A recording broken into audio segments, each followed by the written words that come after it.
అలాగే ప్రధాని మోడీ నేతృత్వంలో కొన్ని ప్రభుత్వ సంస్థలు ప్రైవేటీకరణ అవుతున్నాయని ఇటీవల చూసాం. సో వాటిపై కాంగ్రెస్ పార్టీ ఎటువంటి పోరాటాలు చేస్తుంది?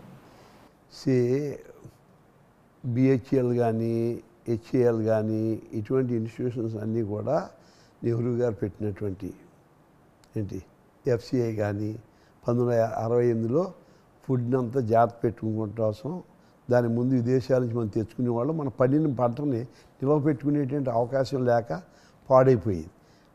68లో food corporation of India madam తీసుకొచ్చి రైతులకి ఎలా ఉపయోగపడిందంటే డైరెక్ట్గా రైతుల దగ్గర ధాన్యం కొనుగోలు కోవడానికి కూడా మనం ఎఫ్సిఐలో అవకాశం ఉంది. అంటే మినిమం రేట్ ఉంటుంది. ఆ రేట్కి రైస్ మిల్లు కొనపోయినా గవర్నమెంట్ కొనుక్కుంటుంది.